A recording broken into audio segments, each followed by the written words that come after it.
नमस्कार।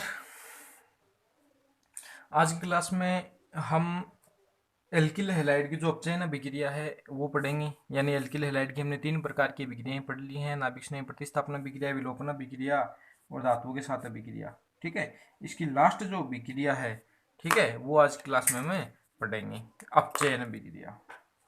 ठीक है,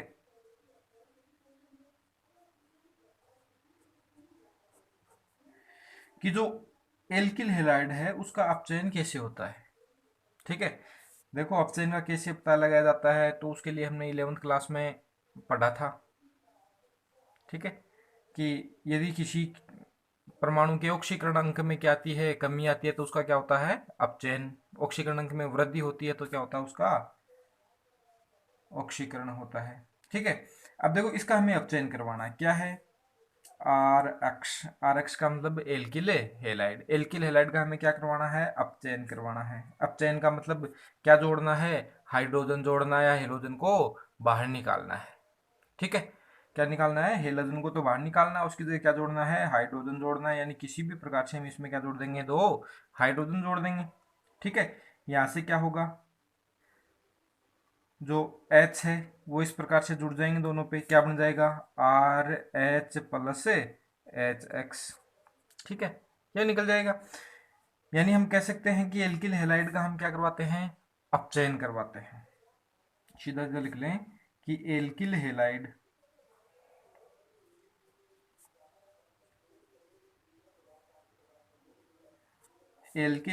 का अपचयन करवाने पर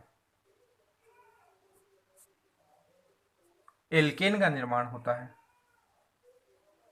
करवाने पर एल्केन का निर्माण होता है। ठीक है, यानी उत्पाद के रूप में हमें से क्या प्राप्त होगा, एल्केन प्राप्त होगा। ठीक है, अब हम बात करते हैं कि हमें अपचयन करवाना है तो उस अपचयन के लिए हमें क्या लेना पड़ेगा। ठीक है, यानी अपचयन से बनता तो क्या है, एल्केन। अब अपचयक है, किसके साथ हम अपचयन करवाते हैं, हाइड्रोजन जुड़ना है। क्या करना है, हाइड्रोजन जुड़ा है तो हाइड्रोजन कहाँ कहाँ से मिल सकता है। ठीक है, तो सबसे पहले हम लेते हैं अपचयक कि कौन कौन से अपचयक। तो सबसे पहले हम बात कर लें धात्विक जो अपचयक होते हैं। ठीक है, इसको हम कहते हैं उत्प्रेरकी हाइड्रोजनीकरण।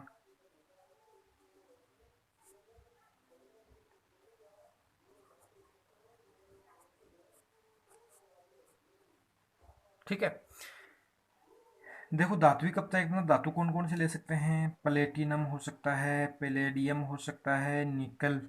इनकी उपस्थिति में कौन सी गैस प्रवाहित करेंगे, H2 गैस। ठीक है, तो क्या प्राप्त होगा, अब देखो होता कैसे है, जो उत्प्रेरक के रूप में हम क्या लेते हैं, धातु, सक्रिय धातु लेते हैं। मान लिया ये क्या है, धातु है।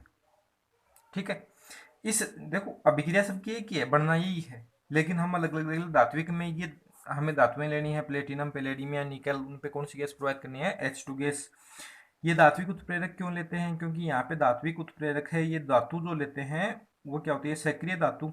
तो इसकी जो सतह होती है उस सतह पर सबसे पहले किसका अधिशोषण हो जाएगा, आर्य अक्ष का।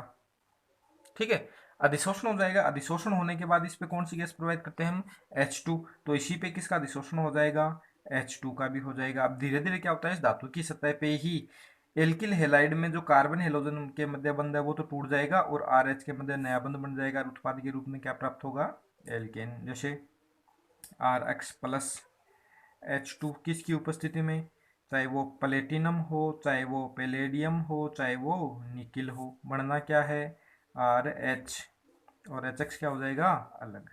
ठीक है, ये भी क्रिया है। एग्जाम्पल हम ले सकते हैं, एग्जाम्पल कोई भी ले लो, उदाहरण हम ले लें, यदि क्या ले लें, CH3Cl, इसका करवाते हैं उत्प्रेरक की हाइड्रोजनीकरण, प्लेटिनम पैलेडियम या फिर निकिल की उपस्थिति में क्या बनेगा, CH4 प्लस HCl। ठीक है, तो एक तो ये हो गए। दूसरा हम देखें, ठीक है, अपचायक एक तो धातु, एक ये अपचायक ले सकते हैं, ये बनेगा, कैसे बनेगा वो हमने देख लिया है, इस प्रकार से बनेगा। दूसरा ले सकते हैं लिथियम एल्यूमिनियम हाइड्राइड या सोडियम बोरो हाइड्राइड। ठीक है, इसका नाम क्या है? Lithium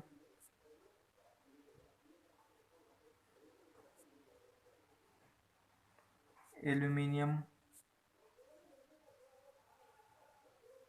hydride. ठीक है, इसका नाम है वो है सोडियम बोरो हाइड्राइड। ठीक है, ये दो उपचयक हैं, इनके साथ भी हम क्या करवा सकते हैं, आसानी से अपचयन करवा सकते हैं। जैसे क्या लेना है, आर एक्स। ठीक है, क्या ले लिया, लिथियम एल्यूमिनियम हाइड्राइड। ठीक है, बनेगा क्या, यहाँ से क्या हो जाएगा, आर एच जुड़ जाएगा, एल्केन बनेगा। इसकी हम थोड़ी सी क्रिया विधि की बात करें कैसे होगा, हमें पता है आर एक्स जो होता है, उस आर एक्स में इस पे आंशिक पॉजिटिव, इसमें आंशिक नेगेटिव, और जो लिथियम एल्यूमिनियम हाइड्राइड, क्या नाम है, हाइड्राइड। हाइड्राइड का मतलब कौन सा आयन देगा, एच माइनस। कौन सा आयन देगा, एच माइनस आयन देगा। ठीक है, तो वो एच माइनस आयन है, वो क्या करेगा, इसके साथ जुड़ जाएगा। कौन सी क्रिया विधि, एस एन होगी, नाभिक स्नेही प्रतिस्थापन है अभिक्रिया। क्यों, क्योंकि ये क्या, नाभिक नहीं, ये क्या होगा, पीछे से टेक रहेगा, क्या निकल जाएगा, एक्स, क्या बन गया, आर एच। ठीक है, तो लिथियम एल्यूमिनियम हाइड्राइड और सोडियम बोरोहाइड्राइड दोनों क्या देते हैं, एच माइनस। देखो ऊपर वाले हमने जब धात्विक की बात की थी, यहाँ पे तो धातु किसकी भांति कार्य करता है, उत्प्रेरक की भांति। ठीक है, यहाँ पे अपचयन किसके द्वारा होगा, हाइड्राइड आयन के द्वारा होगा। किसके द्वारा अपचयन होगा, हाइड्राइड आयन के द्वारा। कौन सी क्रिया विधि से, एसएन से। ठीक है, चाहे तो वो सोडियम बोरोहाइड्राइड हो, चाहे वो लिथियम एल्यूमिनियम हाइड्राइड। लेकिन एक बात हमें ध्यान रखनी है कि लिथियम एल्यूमिनियम हाइड्राइड लिया है तो वो केवल किसका करवाएगा, 1 डिग्री, और 2 डिग्री एल्किल हेलाइड का तो कौन करवा देगा, लिथियम एल्यूमिनियम हाइड्राइड। और यदि सोडियम बोरोहाइड्राइड लिया है, ठीक है, तो वो करवाएगा 2 डिग्री और 3 डिग्री एल्किल हेलाइड का। ये याद रखना है। ठीक है, इतना, हालांकि अपना ये सिलेबस में इतना खास ज़्यादा है नहीं। तो अपचायक हैं वो धात्विक हो सकते हैं, lithium aluminium hydride, sodium borohydride हो सकते हैं। ठीक है, तीसरे ऐसे अपचायक हैं जो क्या करते हैं, नवजात हाइड्रोजन देते हैं, और वो नवजात हाइड्रोजन है वो तुरंत क्या करता है, अपचयन कर देता है। ठीक है,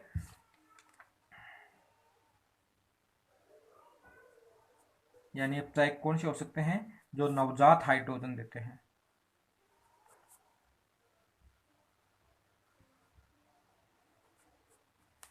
ठीक है, जैसे मैं लिख दूं सोडियम एथेनॉल। ठीक है, tin HCl, zinc HCl, zinc copper ethanol. ठीक है, ये सारे क्या देते हैं, ये उत्पन्न करते हैं नवजात हाइड्रोजन। ठीक है, और वो नवजात हाइड्रोजन जैसे कितना दिया, 2 हाइड्रोजन दिया, एक इसके साथ जुड़ जाएगा, एक इसके साथ जुड़ जाएगा, क्या बन जाएगा, RH प्लस HX। क्या बन गया, RH प्लस HX। ठीक है, तो ये हो सकते हैं अपचायक। कौन कौन से, sodium ethanol, zinc HCl, SN tin HCl है, जिंक कॉपर एथेनॉल हो गया। ठीक है, ये क्या करते हैं, नवजात हाइड्रोजन देते हैं। ठीक है, उनके द्वारा अपचयन हो सकता है। बढ़ना हमेशा क्या है, एल्केन। ये ज्यादा कंफ्यूजन वाली बात ही नहीं है, बढ़ना क्या है, एल्केन। केवल हमें क्या देखना है, अपचायक। ठीक है, तो अपचायक वैसा भी ले सकते हैं। एक चौथा प्रकार का और है, लाल फास्फोरस प्लस HI। क्या है, लाल फास्फोरस प्लस HI। इसकी एक खासियत होती है, ये कोई भी यौगिक हो, ठीक है, यौगिक को सीधे ही क्या करेगा, यौगिक जो कोई भी यौगिक है उस यौगिक को सीधे ही एल्केन में अपचयित करेगा, एल्केन में अपचयित कर देता है। अब देखो जैसे हमने लिया R X plus H I ले लिया, ठीक है। अब यहाँ पे हम कौन सा लेते हैं, जैसे यही ले लेते हैं are I alkyl iodide plus H आई, किसकी उपस्थिति में, लाल फास्फोरस की उपस्थिति में। क्या होगा, एच इसके साथ जुड़ जाएगा, आर एच प्लस क्या बच गया, आई टू, क्या बच गया, आई टू। अब देखो इसमें हमने ये क्यों लिया है, ऐसा क्यों होता है, उसके पीछे एक कारण है। क्या रीजन है कि यहाँ पे एच आई है वो, ठीक है, ये किसके साथ क्रिया करेगा, एल्किल आयोडाइड के साथ, और ये क्या देगा, आई, ये भी क्या देगा, आई, दोनों क्या देते हैं, आई, और वो किसका निर्माण कर लेते हैं, आई टू का। अब ये आई टू है वो किस पर कैसी होती है कि ये आई टू तुरंत किसके साथ क्रिया कर लेती है, जो आयोडीन बनती है विक्रिया में, वो आयोडीन किसके साथ क्रिया कर लेगी, वापिस एल्केन के साथ, और वापिस किसका निर्माण कर देती है। यदि हम किसका नहीं लें, देखो लाल फास्फोरस यदि अभिक्रिया में नहीं लें, ठीक है, तो ये विक्रिया इस प्रकार से संपन्न होगी, इससे ये बनेगा और इससे ये बनेगा, हमें उत्पाद प्राप्त नहीं होगा। तो इसमें हम क्या लेते हैं, लाल फास्फोरस। वो लाल फास्फोरस किसके साथ क्रिया करेगा, आई टू के साथ, जैसे 2p+3 I2, और क्या बना लेगा, 2p(I3), क्या बना लेगा, 2p(I3), और ये एक ऐसा है जो एल्केन के साथ वापिस क्रिया नहीं करता है, ठीक है। ये एक ऐसा कंपाउंड है जो एल्केन के साथ क्रिया नहीं करता, Pi3 फास्फोरस ट्राई आयोडाइड। तो इस प्रकार से हम अपचयन करवा सकते हैं। देखो दोबारा हम देख लेते हैं कि अपने पास कुल अपचयक कितने हो गए।